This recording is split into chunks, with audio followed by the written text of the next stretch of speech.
descent. Give them an opportunity to get their foot in the door, because before they were not even getting their foot in the door. And if I'm not mistaken, Skip, I think the Rooney Rule was implemented 02, 03, something of that nature. For right now, there's 32 NFL head coaches, just 4 are minorities. That's the fewest in the last 16 years. The thing that's going to have to change, Skip, the people that do the hiring. Yep. There's one of the 32 general managers, there's one of color. That's Chris Greer in Miami. The 32 owners, there's none of color. So until you get someone, because it's going to be familiarity, Skip. It's going to be somebody I'm familiar with, I know. And I know it sounds, cliche as a shame. And I agree with Mike Freeman said that someone got, because sometimes I believe it's just, okay, let me just check the box to say I did have one in here, having no intentions of hiring him. But until you get more African-American or minorities of color in the general manager position, and until we can get Robert Smith and Oprah and Jay-Z to buy a club, Skip, how do you tell a man that's worth $10 billion who the hell to hire? I mean, I get it, but Jerry Jones is going to hire who he's comfortable with. Shad Khan and all these owners, they're going to hire who they're comfortable with. Skip, I'm sorry. I wish I can give you a better explanation. But it comes down to that's what it is. They're going to hire somebody that they're comfortable with. And guys are not getting in the position that they can have influence. They're one general manager? So quick question. Yes. Why do so many white NBA owners hire men of color to coach their basketball teams, which they might or might not be socially comfortable Skip, with? I have no idea. But if you look at it, Skip, you look at how many, the NBA is like predominantly African-Americans, and they have a lot of black coaches. But if you look at the entertainment, you look at the entertainment at the All-Star game for NBA, and look at the entertainment for the Super Bowl. I know. It's totally different. You got me. And the thing is, Skip, and I'm like, hold on. How you gonna have 70% African-Americans play the game, but what, 10%, 5% coaching? Yeah.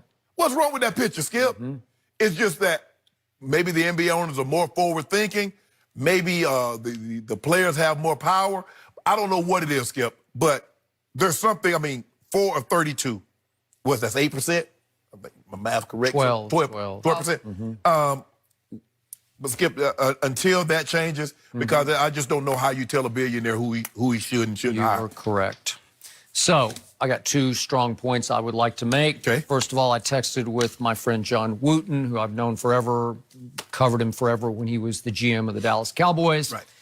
And he is now the retired head of the Fritz Pollard Alliance. And I believe that John Wooten was most responsible for pushing through this Rooney Rule that at least requires NFL owners to interview candidates of color. And John's response to me about 4 out of 32 this morning, it is hurtful.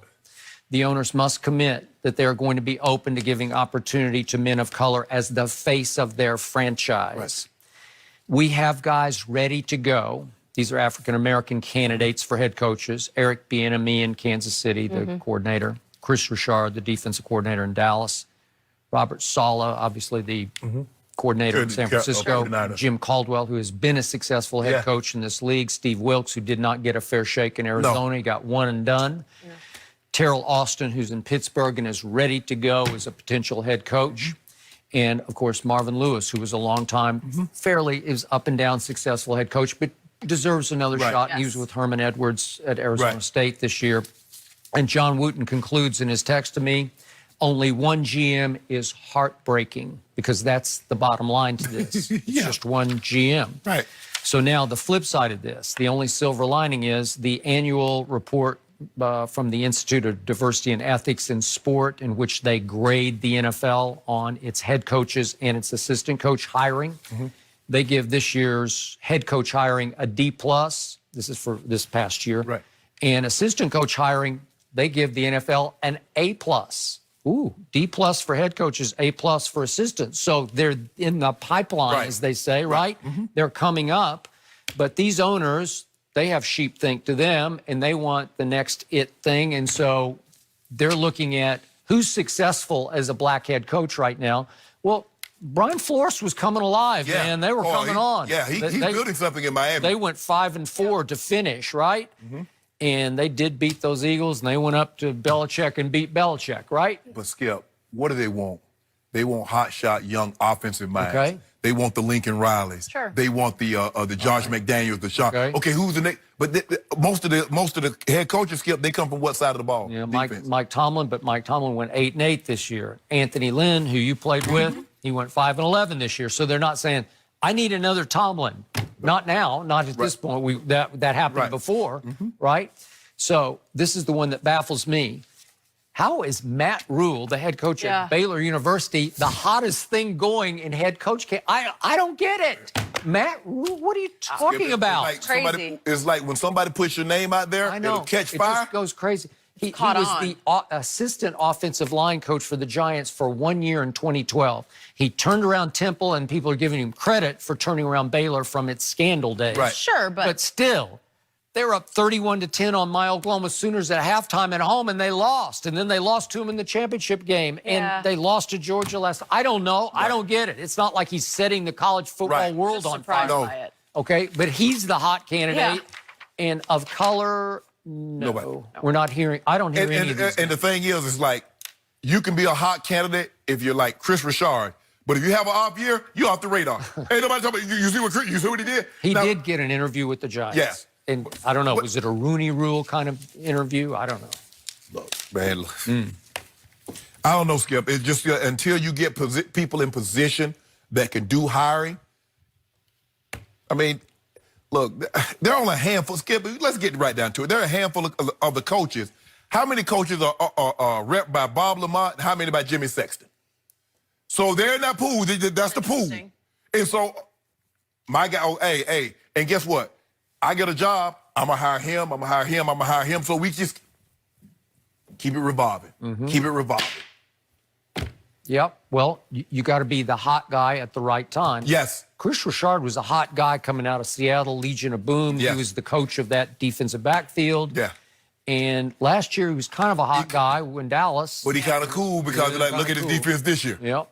I agree. I mean, that impacts him, though. Yes. Yeah. When you're not in the playoffs and you don't have anything to score. And what you call him, Josh McDaniels, get run up out of Denver. He was terrible as the offensive coordinator with the Rams. He quit a job, Skip. He did. He quit a job. They're getting ready to introduce him at a press conference. The man no shows. Well, Indy. Yep. Yes. And he a hot commodity again. It's going to be interesting. I want to see what he can do without. Hey, I ain't questioning his mindset, but I want to see what he can do without Tom Brady. Because I saw what he did with Sam Bradford, and I saw what he did in Denver with, I forget the guy. He was at Chicago first. I forget what he did with him. What did he do, Skip? Nothing. But Tom, Skip, who the hell couldn't go? I might probably win 3 Super Bowls with Tom. I might not get to 6, but I get 3. You would. You could get 3. It's like when Brett Favre. Look how many guys Brett Favre got head coaching jobs, Skip.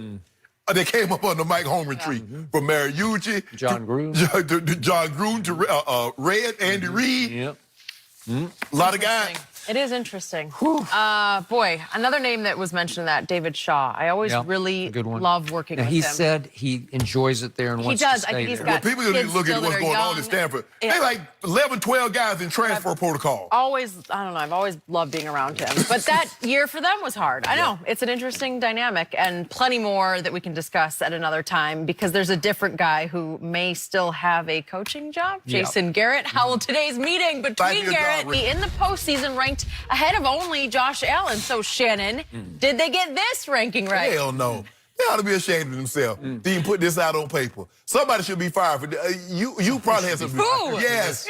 I don't know who's responsible for this, but there needs to be we need to have an inquiry to find out who did this. I need to get my guy on this job, Skip Baylor, Robert Mueller. He need to get to the bottom of this. Oh, really? Yeah. I need to bring the big. This is serious. Yes. Yeah. Lots more to figure Aaron out. Rodgers, of the 12 quarterbacks, is the second worst.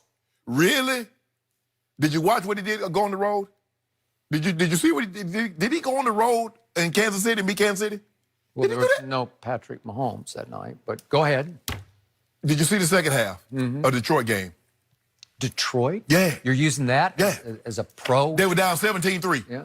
Down 17-3. Wow. And you see the throws that he made. Yeah. The Kumaro to Lazard. Wow. Devontae. Did you see what he did in the second half, Skip? The thing is now is that what we're so used to seeing from Aaron Rodgers is that we're used to seeing him having to, in order for the Packers to win a game, he needed to be 300, 350, 2, 3, 4 touchdowns in order for him to win a game. Now, He has a running game.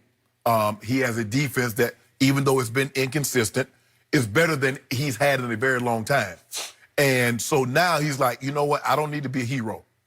And he said it. I don't need to throw for 300 and 3 touchdowns in order for us to win. I just got to be